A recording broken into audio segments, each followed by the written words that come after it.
আপনার দ্রুত দ্রুত মোটা তাজা হওয়ার জন্য আপনার এই কাজটা আপনার করতে, তার আর কোনো টেনশন নাই। টেনশন ছাড়া এই যে তারা হয়ে রয়েছে, তারা ঘুমাইতেছে, আরাম আয়েশ করতেছে। আসসালামু আলাইকুম। আজকে এই ভিডিওতে দেখাবো যে আমরা কিভাবে আমরা গরুদেরকে আমরা খাবার খাওয়ায়া পেটটা ভরা রাখি। দেখেন, পেটটা ভরানি কিন্তু অনেক গরুরে পেট ভরানি যায় না। পেট না ভরাই দিলে তো আপনি গরু থেকে আপনি কোনো সময় লাভবান হতে পারবেন না। দেখেন গরুটা কিভাবে কে তার পেটটা ভরা রাখছে, কিভাবে পেট ভরে রাখছে। দেন তাদেরকে কি খাবার খেতে দিলাম আপনাদেরকে আমি দেখাই। ওই দিকে নেও, এই যে দেখেন এখানে কিন্তু আমার এই যে দেন কুড়া ভুসি যা কিছু আছে সব দানাদার কিন্তু আমি এই করের সাথে একসাথে আমি ভিজিয়ে দিলাম। দেওয়ার পর এখন গরুগুলা আল্লাহর রহমতে ভালো পাইতেছে এবং কি এভাবে খাইবো।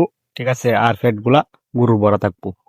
বুঝছেন, আপনারা ফ্যাট যারা না ভরাইতে পারেন গরুর, আর দেন গরুর ফ্যাট কিভাবে বইরে রাখে। আর গরু মনে করেন যে আপনার শুকনা বন্ডা খাওয়াইলে কি হয়, শুকনা বন্ডা খাওয়াইলে আপনার যে তার যে এই করের যে যে ভিটামিনটা পুষ্টিটা এটা কিন্তু ঠিক পরিমাণে পায় না। আপনি যদি ভিজায় খাওয়ান তাহলে কিন্তু এটার পুরোপুরি তার পুষ্টি গ্রহণ করতে পারে এবং কি চিবিয়ে খাইতেছে। দেখেন চাবায় খাইলে কিন্তু আপনার যে কোনো খাবার কিন্তু চাবায় খাইলে কিন্তু আপনার স্বাদটা বুঝতে পারেন। যে কোনো মাংস বলেন, মাংস কি আমরা গিলতে পারবো না আমরা যদি এটা, এই যে দেখেন গরুটা চাবায় খাইতেছে, এই যে দেখেন চাবায় খাইতেছে। চাবায় খাইলে তো ধরুন যে এটা কিন্তু পুষ্টিগুণটা এবং কি সবকিছু কিন্তু স্বাদটা গরু গ্রহণ করতে পারে। আর এক্ষেত্রে আপনার গ্যাস হইব না কোনো সময়। ঠিক আছে, আপনার ভালোভাবে হজম শক্তিটা ভালোভাবে হবে।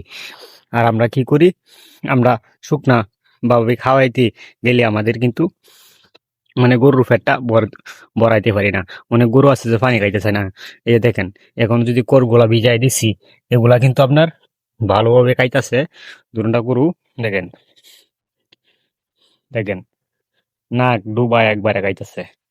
এভাবে আপনারা খাওয়াইবেন, খাওয়াইলে কি হইব, আপনার হজম শক্তি ঠিকভাবে হইব, গরুর পেটটা সবসময় ভরা থাকবো, আর আপনার গ্যাসের সমস্যা কোনো সময় হবে না। আমরা জানি না, বুঝি না। হ্যাঁ, গরুরে খালি খাওয়াইলে তো মোটা তাজা হবে না, আপনার পানি শুদ্ধ খাওয়াইতে হইব গরুরে। খাওয়াইলে আপনার পেটটা সবসময় এই যে দেন ভরা।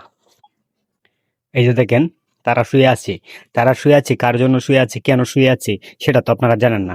শুয়ে আছে, শুয়ে থাকার কারণ হচ্ছে তাদেরকে আমি এই যে দেখেন করগুলা অনেক ফালায় রাখছে, করের সাথে আমি সবগুলা দানাদার একসাথে দিছি। দেওয়ার পর তারা খাইছে, খাওনের পর এখন দেন তাদের পেট গুলা দেখেন কি পরিমাণ ভরা। ঠিক আছে, আল্লাহর রহমতে পেট গুলা কিন্তু একটুও ডাবা নাই, মানে তারা টাইট ফিডে একবারে হ্যাঁ আরামে আসে যে ঘুমাইতেছে খায়া হাইরে, পেট ভরিয়া খায়া টাসে ঘুমাইতেছে। আর আমি কিতা করি যে 2 লাইনের শুকনা কামার দানাদার খাবার দেই অল্প পানি দিয়া, অল্প পানি দিয়ে এলে তো গরুর পিপাসাটা মিটে না। আমি কতটুকু সারাদিনে পানি খাই তার চেয়ে এই এই তিনটা এই গরুর যে শরীরে যা আছে 3 ভাগ কিন্তু তার পানির প্রয়োজন, কিন্তু আমরা তো 3 ভাগ পানি তাকে আমরা দিই না। ঠিক আছে, আমরা যদি দানাদার গুলা যদি এভাবে দেই, গরু কিন্তু আপনার হজম শক্তি সব দিক দিয়ে থেকে ভালো হয়। আপনার দ্রুত দ্রুত মোটা তাজা হওয়ার জন্য আপনার এই কাজটা আপনার করতে হবে। গরুকে আপনার করের সাথে সবকিছু একসাথে মিশিয়ে দিবেন। আল্লাহর রহমতে গরুগুলা কে এই যে ঠান্ডা হয়ে শুয়ে থাকবে। এই যে দেখেন গরুর হেন কোনো চিল্লাপালা নাই, ওখান কোনো ঠান্ডা হয়ে শুয়ে রয়েছে, তারা দুজন হারে দেন, তার আর কোনো টেনশন নাই।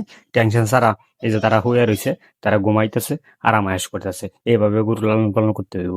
আর আমরা তো খালি এই যে শুকনা বন সামনে দেতই, হ্যাঁ দানাদার খাবার দিলে হালকা পানি দেই, হালকা পানি দিলে বাই হইব না, তারা পেটটা ভরানি লাগবো। এই বলে আমার ভিডিওটা শেষ করছি। আসসালামু আলাইকুম।